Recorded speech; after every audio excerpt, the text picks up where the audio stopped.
पूर्व मुख्यमंत्री हेमंत सोरेन की मुश्किलें कम होती हुई नजर नहीं आ रही हैं। लगातार वो कोर्ट के दरवाजे खटखटा रहे हैं, कभी सुप्रीम कोर्ट, कभी पीएमएलए कोर्ट। एक बार फिर से जमानत पर उनकी पीएमएलए कोर्ट में सुनवाई हुई है।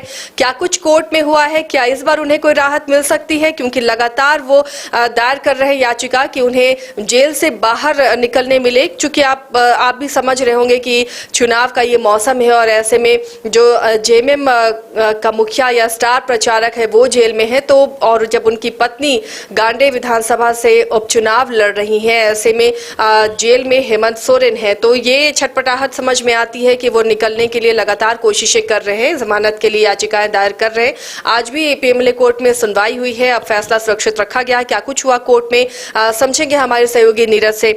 नीरज, आज का दिन भी काफी अहम था। लगातार आप भी देख रहे हैं कि हेमंत सोरेन के मामलों में सुनवाई हो रही है, कोर्ट दर कोर्ट वो जा रहे हैं। आज क्या कुछ हुआ? देखिए, इससे पहले 23 अप्रैल को मामले की सुनवाई हुई थी, जहां कोर्ट ने ईडी को जवाब दाखिल करने का समय दिया था। आज मामले की सुनवाई हुई है, जहां वरिष्ठ अधिवक्ता कपिल सिब्बल है, उन्होंने पूर्व सीएम हेमंत सोरेन की ओर से पक्ष रखा और तमाम दलीलें दी गई कि किस तरह से, क्योंकि पहले भी ये बातें सामने आती रही है और कपिल सिब्बल लगातार कहते रहे हेमंत सोरेन की ओर से कि हेमंत सोरेन की गिरफ्तारी जो है वो अवैध है, गलत है, पीएमएलए धाराओं के अंतर्गत नहीं आता है। और जो बातें हैं, बहुत सारी बातें, जो मैं उस समय कोर्ट में ही मौजूद था जब वो वर्चुअली अपनी बातों को रख रहे थे वीडियो कॉन्फ्रेंसिंग के माध्यम से, तो उन्होंने एक बात कही कि जो मामला दर्ज किया गया वो मनी लॉन्ड्रिंग का मामला नहीं है। साथ ही उन्होंने कहा कि ना मैंने मनी लॉन्ड्रिंग की, ना मैंने फोर्जरी की और ना 420 की। ऐसे में मेरे खिलाफ पीएमएलए की धारा के अंतर्गत कोई मामला बनता ही नहीं है। ये तमाम बातें जो है उन्होंने सुनवाई के दौरान कही है और ये बात जो है वो लगातार पहले भी कहते रहे हैं, चाहे वो झारखंड हाई कोर्ट में मामले की सुनवाई हो रही हो या फिर इससे पहले भी उन्होंने एक बिल दाखिल किया था और उसमें जो उनके बड़े पिता हैं उनका मृत्यु हो गया था, उसके बाद भी उन्होंने एक याचिका दाखिल की थी औपबंधिक बेल के लिए। हालांकि वो याचिका खारिज हो गई थी, तो उस दौरान भी कहीं ना कहीं ये बातें कही गई थी और आज भी सुनवाई के दौरान ये बातें कही गई है और ईडी की ओर से विरोध किया गया इस बात का कि किस तरह से जो है मामला पीएमएलए धारा के अंतर्गत आता है, हेमंत सोरेन की क्या कुछ पूरे मामले में भूमिका है, वो तमाम बातें बताई गई और क्या क्या जो मामले निकल कर सामने आए हेमंत सोरेन के ओर से, क्या कुछ जो है इस पूरे मामले में संलिप्तता है, वो भी बातें बताई गई है। तो मामला जो है वो रखा गया दोनों ओर से और दोनों ओर के पक्षों के सुनने के बाद कोर्ट ने अपना फैसला सुरक्षित रख लिया। हालांकि सैटरडे यानी कि 4 मई को दोनों पक्षों को लिखित जो पक्ष है वो रखने का निर्देश दिया गया है और देखने वाली बात होगी आगे क्या कुछ होता है। लेकिन हेमंत सोरेन के लिए एक बड़ा कह सकते हैं मौका होगा कि क्या उन्हें बेल मिलता है या फिर नहीं मिलता है, क्योंकि बीते यानी कि 30 अप्रैल को भी उन्होंने एक झारखंड हाई कोर्ट में एक बेल याचिका फाइल की है और उस याचिका के माध्यम से औपबंधिक जमानत मांगी है।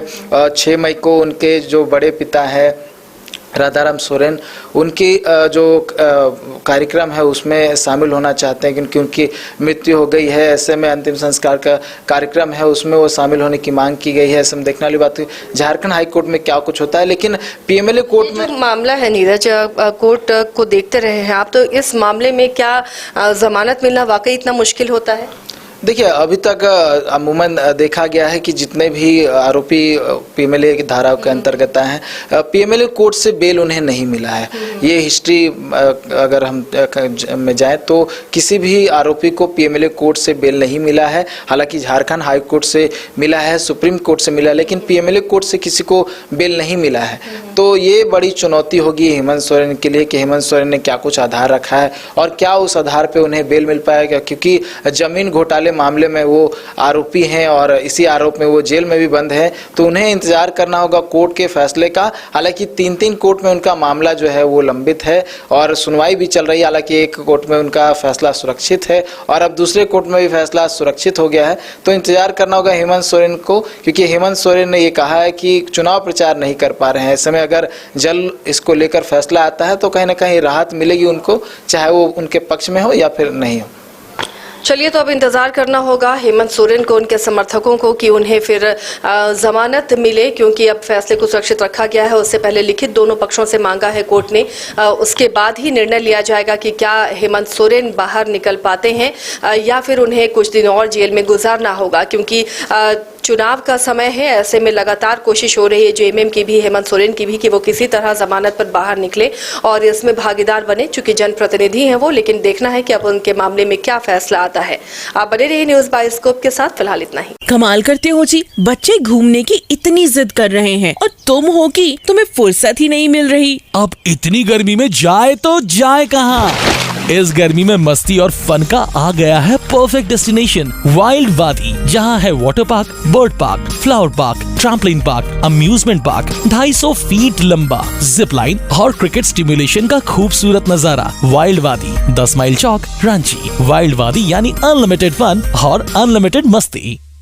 26 वर्षों में 17,000 से अधिक डॉक्टर बना चुका बिहार एवं झारखंड के छात्रों एवं अभिभावकों के बीच सर्वाधिक विश्वसनीय एवं लोकप्रिय संस्थान गोल, नेशंस लीडिंग इंस्टीट्यूट।